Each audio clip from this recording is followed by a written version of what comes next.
Esse é o seu ponto de partida de sexta-feira, comigo, Yasmin Reston, seja muito bem-vindo, e com o Pedro Doria, meu convidado. Tudo bem? Tudo bom, Yasmin? Tudo certo, Pedro. Eu vou sobreviver hoje? Vai, apesar de tudo. Então vamos lá. Tá completando quase 20 meses de conflito israelo-palestino, desde o fatídico 7 de outubro de 2023, quando o Hamas atacou Israel.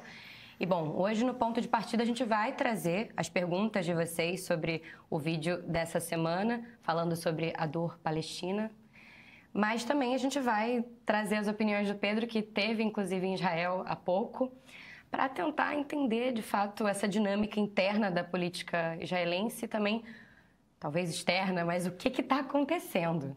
Tarefa difícil, Pedro. Vamos lá.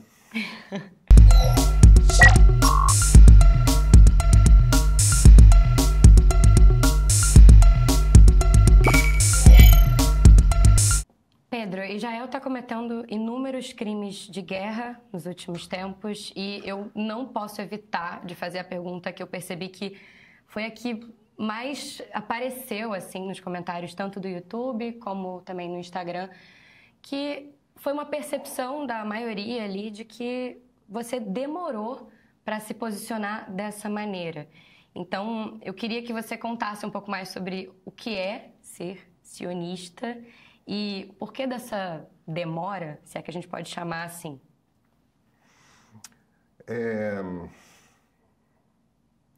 Vamos lá, vamos em partes. O sionismo é um movimento nacionalista judeu. É só isso. Não tem nenhum tipo de mistério.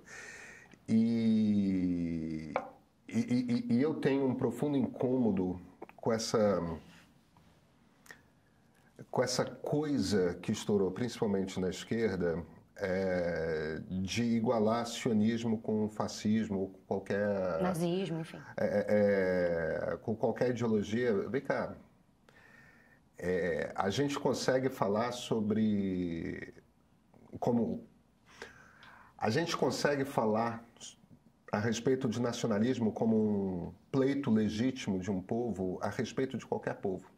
A gente tem hoje movimentos separatistas na Escócia, na Catalunha, na Espanha, dos curdos. Tem vários movimentos separatistas nacionalistas, povos que querem sua nação. Você tem a turma na Irlanda que gostaria de uma Irlanda unificada. Você tem os bascos. Existem inúmeros movimentos nacionalistas que gostariam de ter, povos que gostariam de ter sua própria nação. E a gente sempre fala disso como movimentos legítimos. A gente não questiona quando russos são nacionalistas, a gente não questiona quando brasileiros são nacionalistas, a gente não questiona quando franceses são nacionalistas, a gente não costuma questionar nacionalismos, mas por algum motivo é como se... Isso é muito antigo, tá, Yasmin? No fim das contas, existe um argumento de que o povo judeu não merece um país. Isso é muito antigo. O povo judeu é aquele povo que não pertence a terra nenhuma.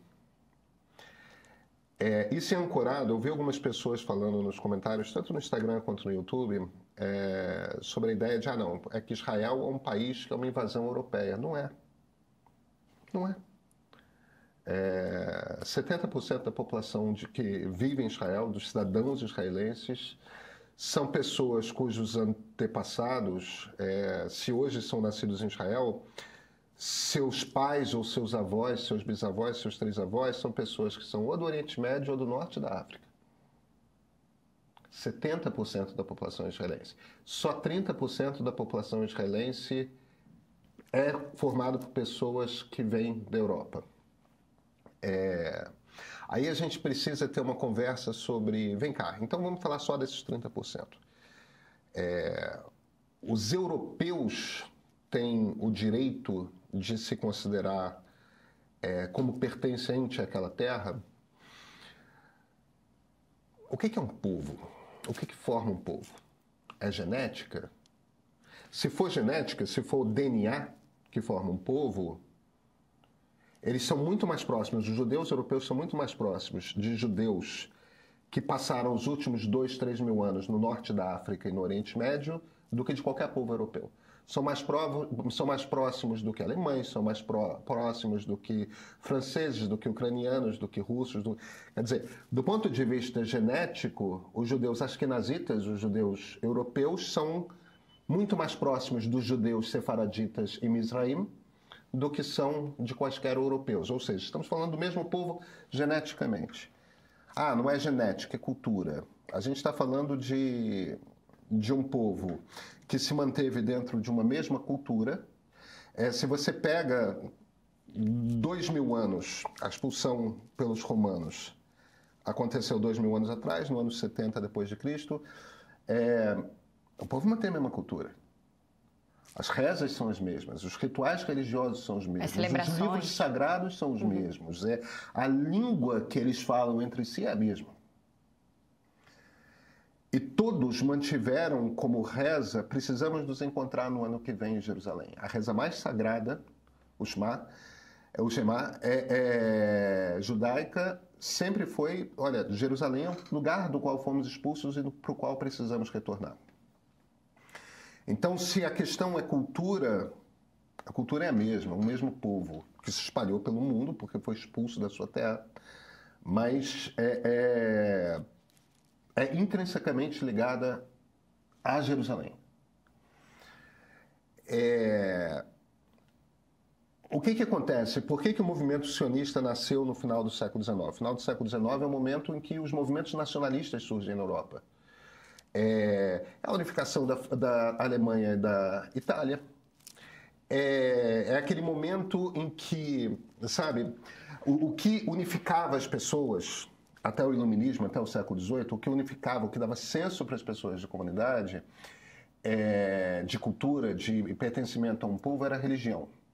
Então, você é um período que a Europa tem as guerras religiosas, né? As pessoas não se sentem francesas. As pessoas se sentem ou católicas ou huguenots, né? Protestantes. E aí você tem esse momento das guerras religiosas e tudo mais. A partir de meados do século XVIII, e principalmente no século XIX, que começa a emergir essa ideia de, não, nós somos um povo que é o povo francês, nós somos um povo que é o povo alemão. Tudo com a mais. Separação da igreja, do Estado, enfim. Exatamente isso. E é nesse momento que começa a surgir o sionismo. Por que começa a surgir o sionismo? Porque no iluminismo, muitos judeus têm a impressão de que, agora a gente não vai começar, a gente vai parar de ser percebido como o outro, como aquele que não pertence aqui. Porque essa é a maneira como eles sempre foram tratados na Europa, né? Vocês não são daqui. Vocês ficam aí isolados no seu bairro, na sua aldeia, porque não se mistura com a gente. Nós somos cristãos, vocês são os assassinos de Jesus Cristo. Existe a impressão e um anseio entre o final do século XVIII e o início do século XIX nas comunidades judaicas que não, agora a gente vai ser percebido como franceses, como alemães, só que não acontece. Você tem a série de pogroms, você tem inúmeros atos por parte de europeus dizendo vocês não são daqui. E isso culmina com o Holocausto. Um dos argumentos, que é um argumento muito mais importante, muito mais válido que as pessoas fazem, é o seguinte, olha, uma quantidade muito grande de palestinos foi expulsa de suas casas. E é verdade. A Nakba, que é o que os palestinos chamam de a tragédia, fala essencialmente de 700 mil pessoas que foram expulsas das suas casas. Pessoas que moravam há 100, 200, 500, 1000 anos numa determinada vila e que de repente são expulsas daquilo. A Nakba aconteceu. Como é que é o cenário que leva ao acontecimento da Nakba, da expulsão dessas famílias palestinas? Dá pra gente dizer que foi a primeira limpeza étnica que aconteceu nessa região? Calma. O que acontece ali? A ONU toma a decisão de que aquela região que era... Percebe que aquela região nunca foi um país, aquela região sempre foi um pedaço de império. Sempre foi parte do império, começando no Egito, tá? O Império Egípcio. Foi parte do Império Egípcio, foi parte do Império de Alexandre o Grande grego, foi parte do Império Assírio, foi parte do Império Babilônico, foi parte do Império Persa, foi parte do Império Romano, foi parte do Império Bizantino, foi parte do Império Árabe, foi parte do Império Otomano, foi parte do Império Inglês. Em 1948, a gente está olhando para uma história que dá o quê? 8 mil anos de império. Aquilo nunca foi um reino independente. Aquilo, se você pega 8 mil anos ali de história, dá, cara, os 300 anos espalhado em 8 mil anos, 8 milênios, tá? Dá uns 300 anos de independência. Aquilo sempre foi parte do império de alguma coisa. Então, quando eu fazia parte do Império Britânico, em 1948, a ONU se vira e fala, a gente vai pegar e a gente vai transformar em 2 países. A gente vai resolver isso aqui. Vamos resolver isso aqui. Né? Bem, não sei se a intenção era essa, mas foi isso que a ONU falou. E vai se formar ali um país para os judeus e um país para os palestinos. Não existia um povo palestino, aquele povo não tinha exatamente um nome. E a razão pela qual não tinha um nome é que aquilo que a gente chama de nacionalismo é um movimento europeu. Então, os judeus que vêm da Europa, eles têm uma ideia de nacionalismo que eles chamam de sionismo. Os árabes, o que existia no mundo árabe naquele momento, no final dos anos 40, era um desejo que vem do Egito de formação de um grande mundo panárabe. E os judeus estariam atrapalhando isso. E a existência de Israel estaria atrapalhando isso. Então, existe uma decisão que não passa pelos palestinos. É uma decisão tomada no Egito, no país que na época se chamava Transjordânia e hoje se chama Jordânia, na Síria, no Iraque, na Arábia Saudita, no Líbano. Todos esses países juntos se viram e falam, não vai ter país nenhum aqui. Isso aqui vai ser parte de um grande mundo árabe. Então, eles invadem e eles têm certeza de que eles vão simplesmente expulsar aqueles judeus que estão lá. E qual o problema? Acontece que eles perdem a guerra. Quando eles perdem a guerra, Israel pega um pedaço e se torna independente, declara sua independência. É a guerra de 1948. E é nessa circunstância que acontece a Nakba, que é a expulsão de 700 mil palestinos que viviam ali.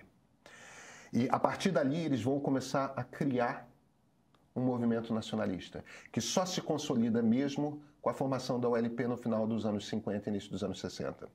Tá? Mas começa-se a formar, começa a ter uma discussão a partir dali. Eles são obrigados, né, cara? Um bando de gente expulsa que começa, tá, tudo bem, o que vai acontecer? E aí eles se organizam através ao redor de uma identidade nacional. Culturalmente, o povo palestino, o povo libanês, o povo sírio, não tem muita diferença. Se você estivesse falando de uma cultura, a lógica seria a formação de um grande país que incluiria Palestina, Síria e Líbano. Só que aí é aquela coisa que acontece com o imperialismo europeu, porque aquilo que nós chamamos de Síria e Líbano pertenciam ao Império Francês. E aí os franceses decidem que vai ser 2 países. Por quê? Entendeu? A gente não fala no Brasil, quando seus avós vieram para cá, a gente não fala do povo sírio-libanês à toa. Uma coisa só. Porque, na verdade, a ideia Síria e Líbano é por si artificial. A lógica seria um país só. Sim. Entende? Aliás, um país multicultural, porque você tem maronitas, porque você tem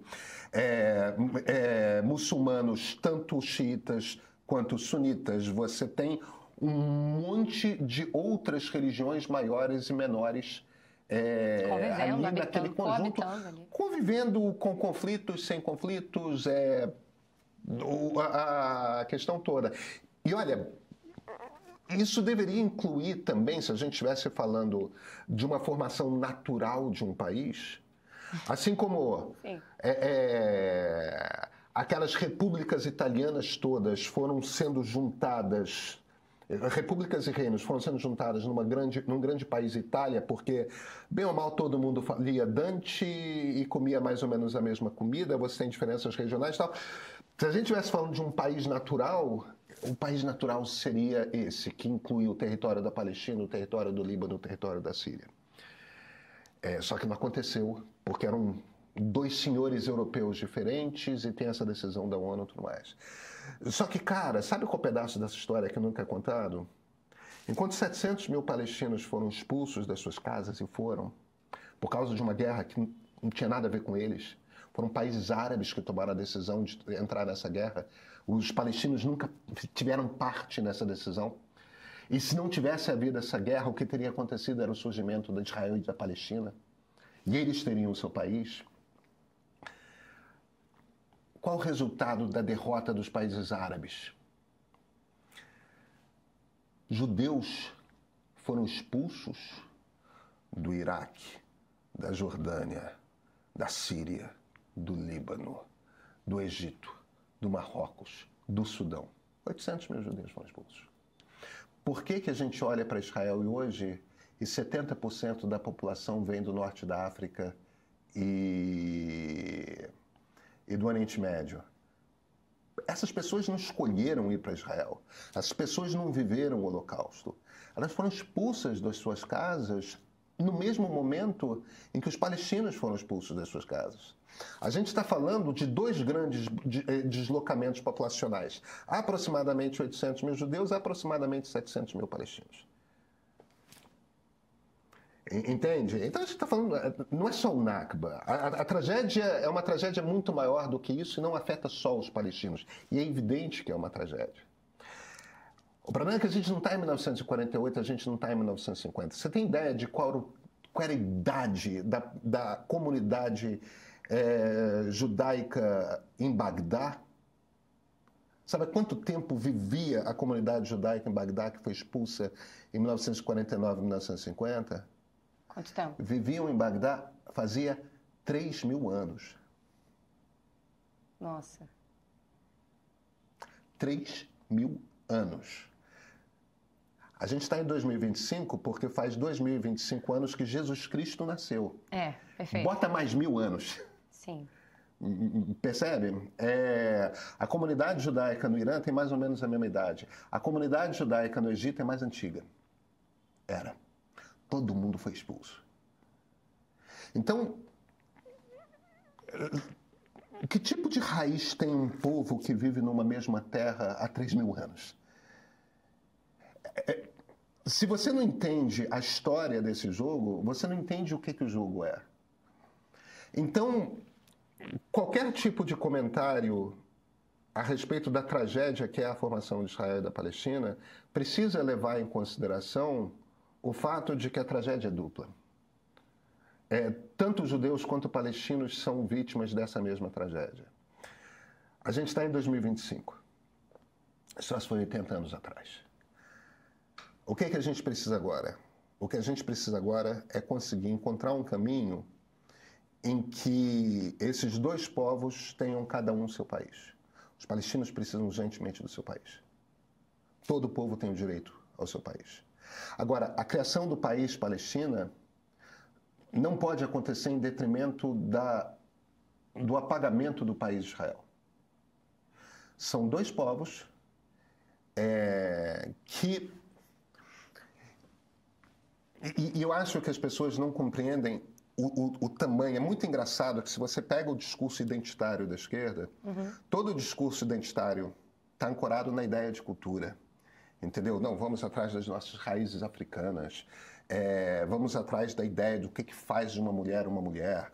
É tudo em cima de um respeito essencial à cultura que faz de você quem você é. Quase uma autodeterminação cultural. É exatamente isso. Um respeito muito grande. É exatamente isso, né? A gente está falando, o discurso identitário, a ideologia identitária, no fim das contas, diz, olha, o que define quem você é cultura. E você tem o direito de se insurgir contra isso Eu quero redefinir o meu papel e você tem o direito de abraçar isso. Então, uma mulher pode se virar numa sociedade patriarcal e dizer: agora eu quero mudar. Eu não quero que a minha posição seja determinada pela cultura. Vamos transformar a cultura. Agora, se você vai para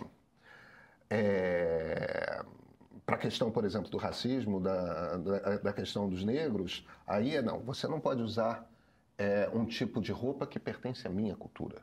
Você não pode usar símbolos, porque aí é uma apropriação cultural, porque aí é uma isso, porque... Bem, se a gente parte do princípio de que a cultura determina o que um povo é, dizer que o povo judeu não pertence à terra ao redor de Jerusalém é negar 10 mil anos de história.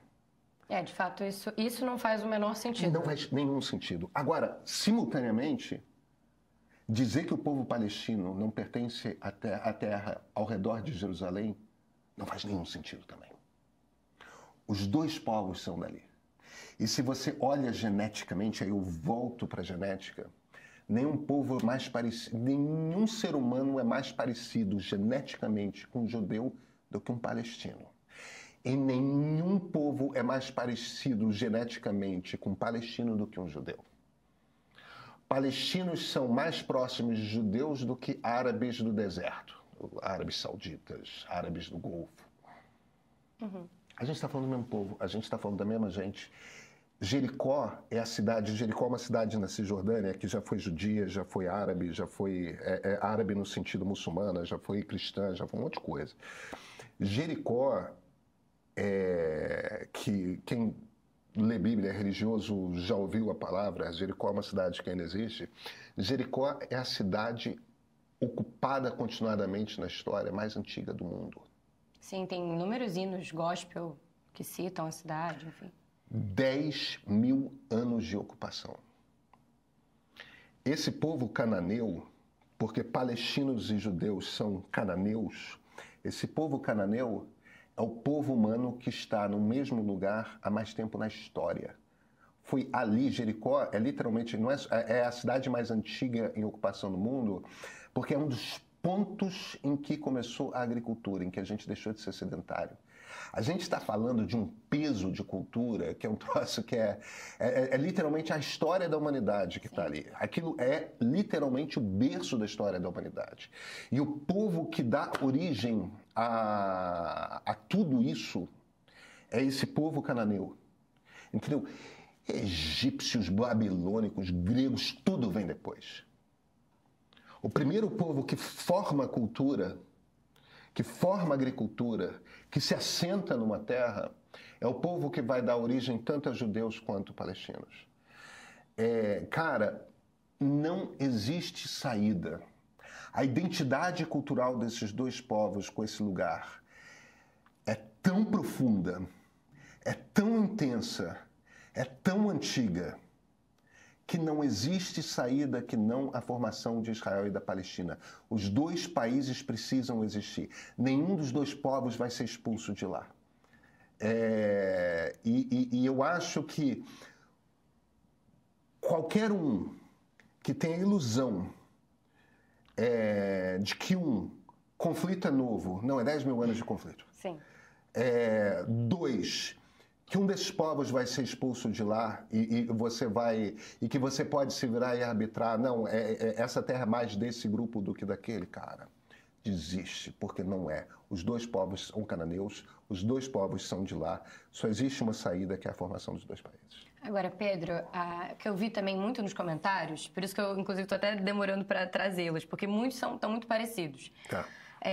Alguns comentários também questionam a questão da existência do movimento sionista, uma vez que já existe o Estado de Israel e que, na verdade, como esse Estado ali está, enfim, existe um poderio militar inquestionável, uma tecnologia, enfim, tudo que Israel também tem até desenvolveu-se culturalmente e economicamente ali, que isso, na verdade, seria uma coisa meio que um movimento do opressor contra o oprimido e que não haveria muito sentido em você, por exemplo, defender esse movimento. Então, e aí eu volto àquela questão da do lance da demora. Pedro demorou para acordar, vi muita coisa assim, né?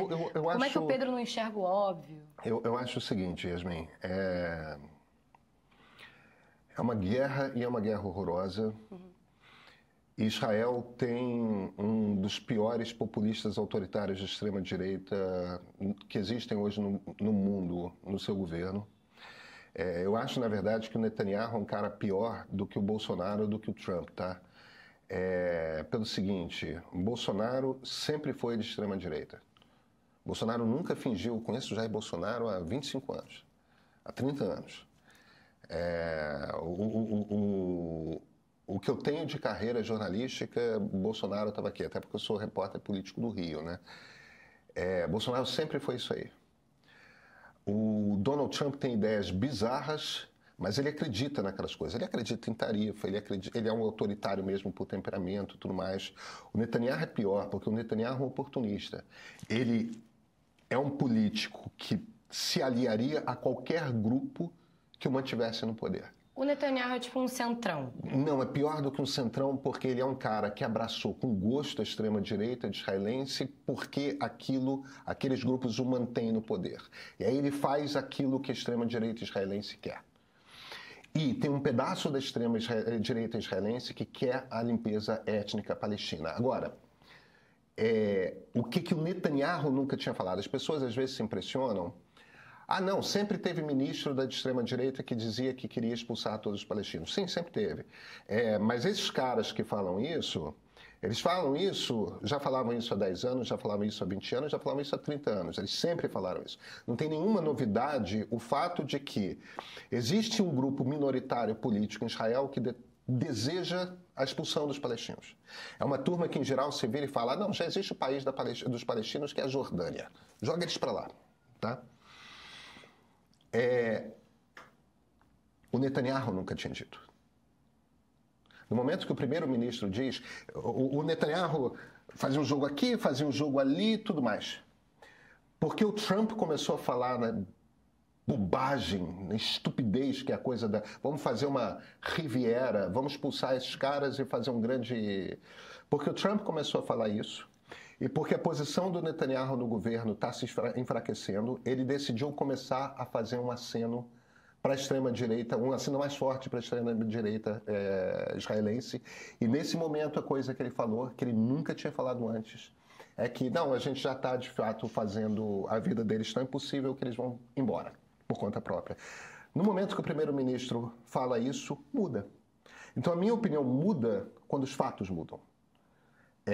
Não existia uma posição do primeiro-ministro israelense declarada de dizer, o meu objetivo é botar essa turma para fora, é expulsar os palestinos. Agora a partir daí, muda. A outra pergunta que você me faz mas por que falar em sionismo? Porque Israel já existe. Por um motivo muito simples. Tem um bando de gente na rua falando que a Palestina precisa ser livre do rio ao mar. Qual o rio? É o Rio Jordão. Qual o mar? O Mar Mediterrâneo. O que existe entre o Rio Jordão e o Mar Mediterrâneo? Sim, Israel. Esse slogan, Palestina livre do rio ao mar, quer dizer, Israel precisa sumir do mapa. E essa terra só pode ser ocupada por palestinos. Quer dizer, assim como você tem a turma racista em Israel, a turma extremista em Israel que se vira e fala, não tem que existir Palestina, a Palestina e a Jordânia, você tem o equivalente na Palestina, que é a turma Palestina livre do rio ao mar. Um grupo quer a eliminação do Estado de Israel, o grupo quer a eliminação do direito que os palestinos têm a ter o seu próprio país. Esses dois grupos são os radicais que não podem ser tolerados.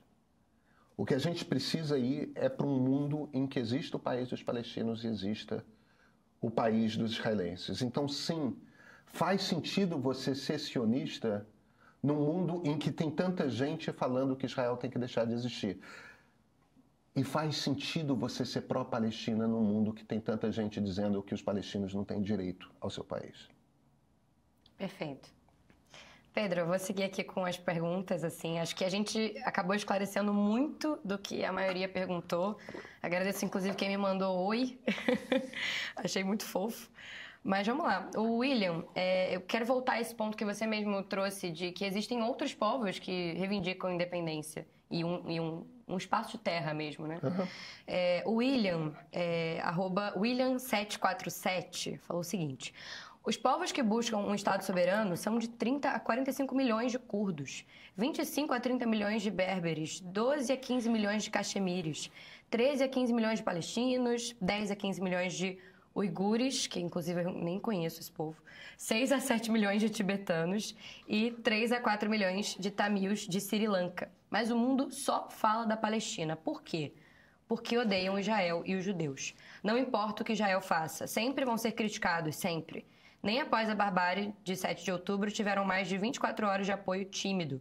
Já que é assim, que façam a história com as próprias mãos. E se isso passar pela diluição de toda a autonomia palestina, até que aprendam a ser civilizados, que seja assim. Eu queria que você comentasse um pouco essa fala do William, assim, muito... Eu senti, assim, óbvio que não dá pra gente entender o tom de voz da pessoa, mas com muita dor, assim, com relação a esse ódio a Israel. Eu queria que você comentasse um pouco qual que você acha que é o motivo dessa diferença de tratamento. Assim, você introduziu, contou um pouco da história, mas o que você acha, Pedro, que faz com que esse povo tenha esse ódio histórico e viva essa situação até hoje, assim? Você sabia que em 2022 acabou uma guerra que durou 2 anos entre Etiópia e Eritreia? Sabia disso? Não. Pois é, eu aposto que a maior parte das pessoas que estão nos ouvindo não sabe disso. O ataque israelense a Gaza, que acontece após o 7 de outubro, o ataque do Hamas, dura mais ou menos 2 anos. E eu vou partir do princípio de que os números do Hamas estejam corretos e a gente esteja com 54 mil palestinos mortos. Sabe quantas pessoas morreram na guerra entre Etiópia e Eritreia, que começa em 2020, se eu não me engano, e termina em 2022, é uma guerra de aproximadamente 2 anos? Morreram 600 mil pessoas.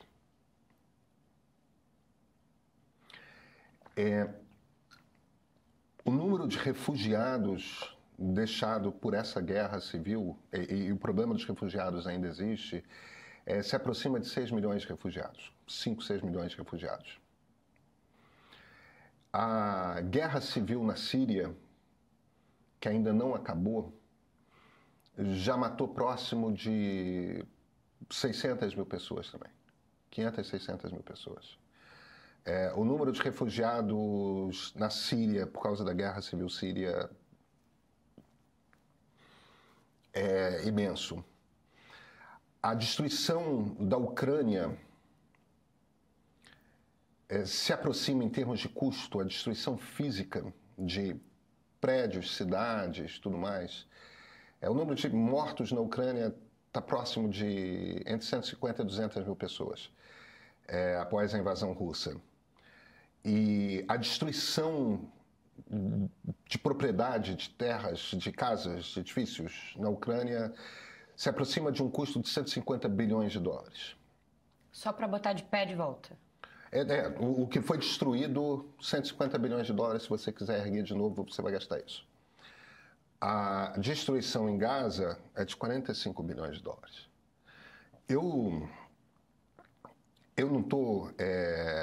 eu não gosto de usar esse tipo de argumento porque fica parecendo competição de sofrimento.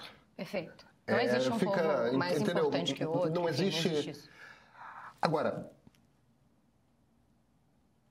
é claro que a gente precisa perguntar por que as pessoas prestam atenção num conflito e ignoram o outro. Por que a morte de etíopes é ignorada? Por que acontece uma guerra entre Etiópia e Eritreia durante 2 anos? Morrem 600 mil pessoas, morrem mais de 500 mil de pessoas, e não tem um militante num campus universitário na França, nos Estados Unidos, no Brasil, que faça um movimento de um dedo. Por que morre-se na... Por quê? Entendeu? Eu acho que essa é uma pergunta que está posta. Eu acho que essa é uma pergunta que está posta, entendeu? Em parte a gente pode responder isso com racismo. Mas acredito que, na verdade, existem conflitos que é isso, a gente não consegue... Não vou te dizer que é um deserto de notícia, como a gente fala, né? Que é esse conceito de não ter mídia nesse lugar em específico ou não ter condições de existir mídia num lugar. Mas tem jornalista... existem escolhas que são feitas de não falar, não priorizar algum assunto.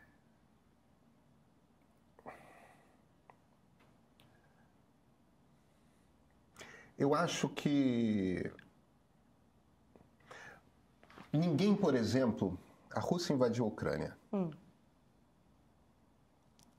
Num ato bárbaro de violação de soberania, enfim. Tem gente dizendo que a Rússia tem que deixar de existir? Porque ela é governada por um ditador escroto? Não tem. Tem alguém dizendo que a Síria tem que deixar de existir? Tem alguém dizendo que o Congo tem que deixar de existir? Tem alguém dizendo que o Iêmen tem que deixar de existir? O governo da Birmânia, de Myanmar, foi acusado de genocídio contra o povo muçulmano, os Rohingyas, o povo muçulmano local. Isso tem poucos anos. Alguém sugere, em algum momento, que Myanmar tem que deixar de existir? Não, o que a gente fala é que os governantes de Myanmar, naquele momento, têm que ser levados para a corte e têm que ser julgados. Entendeu? Por crimes de guerra, por genocídio, pelo que for, o termo que você quiser usar. Entendeu? Agora, houve uma tentativa de limpeza étnica. E nesse momento existe um grupo governante em Israel que declaradamente quer expulsar uma população de uma determinada área, que é Gaza. Esse é o mesmo crime que foi cometido pelo governo de Myanmar. É o mesmo crime que foi cometido nos anos 90 pelo governo de Ruanda. Por que a gente não cobra? Se a gente for comparar, se a gente for equiparar esses crimes, por que tem tanta gente falando que Israel tem que ser eliminada?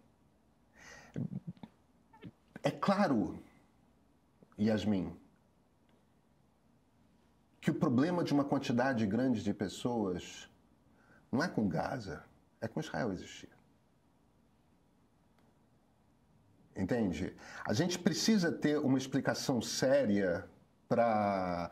Porque se você considera que uma tragédia é motivo para você organizar toda uma tragédia, um ato de violência, um ato brutal de violência, e é exatamente o que Israel está praticando em Gaza.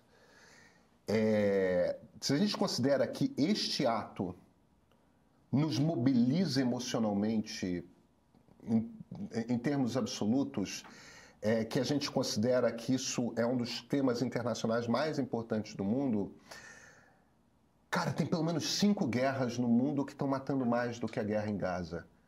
Neste momento, ou nos últimos 10 anos. Por que é só dessa que a gente fala? Entendeu? O que tem em Israel em particular que faz de Israel o centro da atenção em todos os outros países, não? Aí, cara, eu não consigo fugir da questão, que eu sei que todo mundo que está nos assistindo e discorda de mim vai encontrar 3.000 explicações que vão dizer que não tem nada a ver. Mas são 2.000 anos que a gente vive numa cultura que essencialmente diz que o povo judeu não tem direito à terra. E aí você está partindo desse argumento, desse fato, na verdade, para explicar, tentar explicar. Eu não sei nem se, assim, acho que a gente levantou várias bolas, mas eu não sei se a gente tem essa resposta, né? Do porquê que isso é tão evidenciado, assim, esse ódio é tão evidenciado e esse... Cara, é o que é. Veja, Israel é uma democracia em crise, como o Brasil é uma democracia em crise, como os Estados Unidos é uma democracia em crise. Vivemos um período de crise das democracias. Israel tem um governo de extrema-direita e esse governo de extrema-direita israelense declaradamente tem um projeto de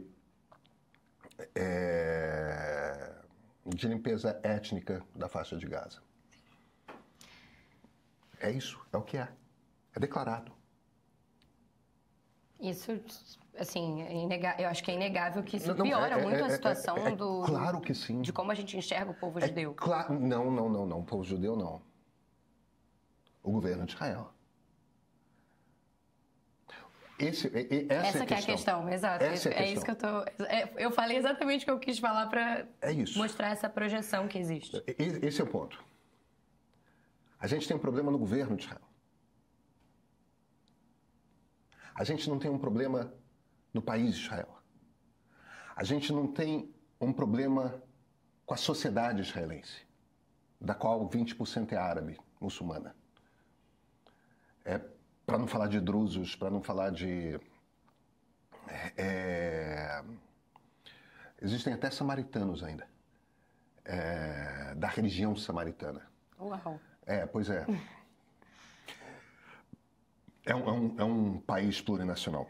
Sim, um grande mosaico ali, cultural, religioso. É um melting pot, né, do Oriente Médio. Mas a gente tem um problema no governo de Israel. A gente não tem um problema na sociedade israelense. A gente não tem um problema no país de Israel. E a gente tem uma questão que o país palestino precisa existir porque o povo palestino merece um país, porque todo povo tem o direito a um país. Então, a gente tem essas duas discussões. E, de alguma forma, no meio desse conflito, que não é um conflito novo, que não é um conflito que tem 2 anos, que não é um conflito que tem 80 anos, que não é um conflito que é um conflito que tem 8.000 anos.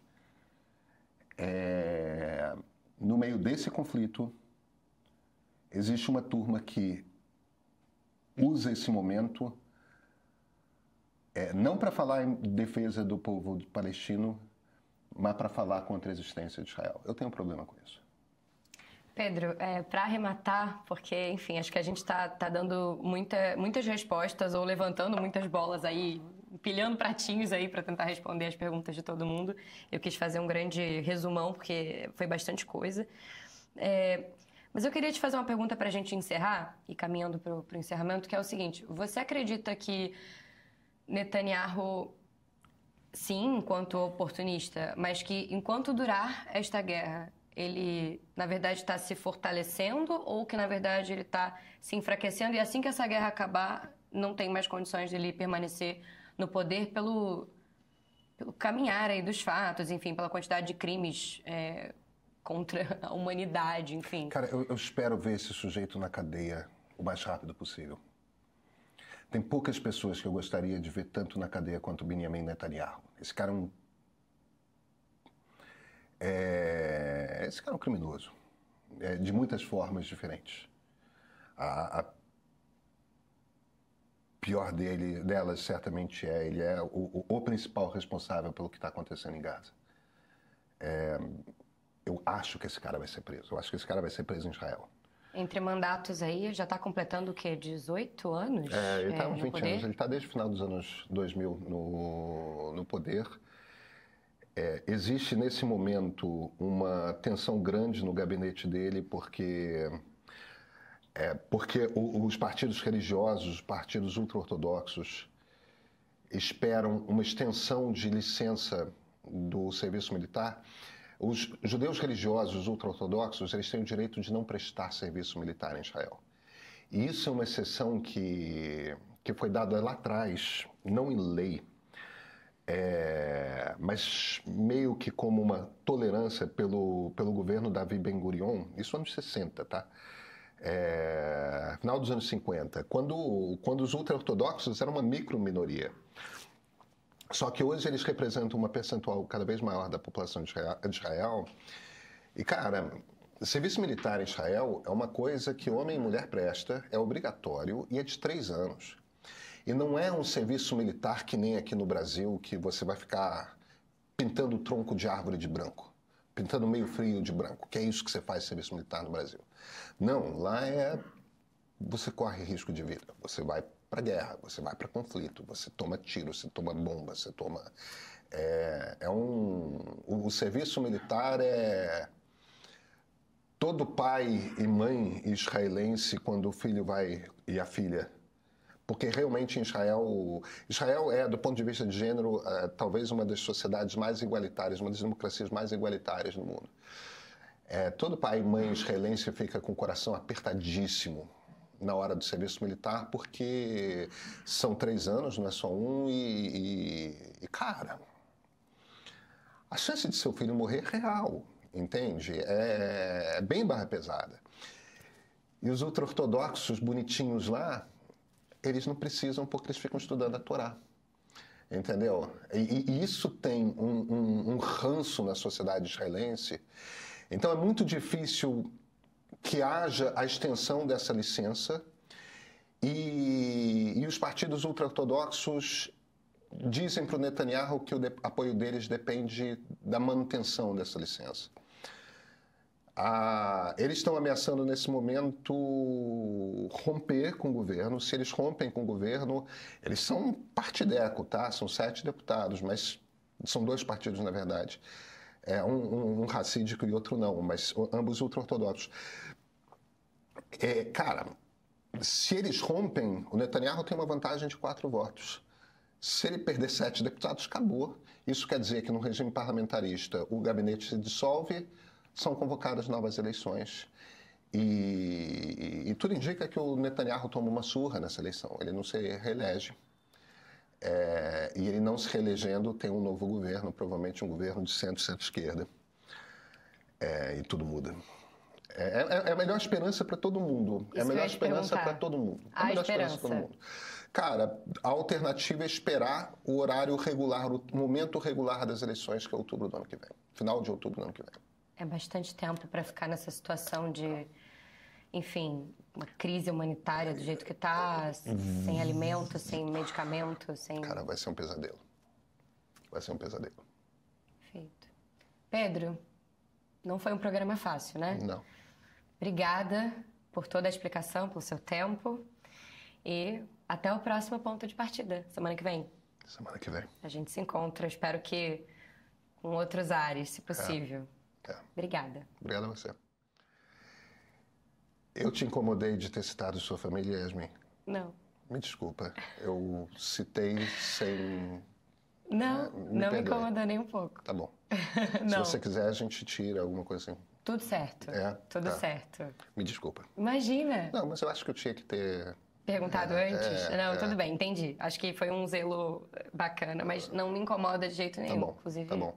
Tá na minha cara. Não tem muito como fugir disso. Mas obrigada pelo cuidado. Tudo certo. Tá bom. Bruno, vamos fazer a chamada? Em 2018, Jair Bolsonaro, um político abertamente hostil ao regime democrático, chegou aqui, à presidência da República, pelo voto. Ninguém pode ter a ilusão de achar que não há conflito em democracia. Não, os regimes democráticos são muito conflituosos. E 4 anos depois se movimentou para continuar aqui, mesmo não tendo votos para isso. Democracia é um regime intrinsecamente frágil.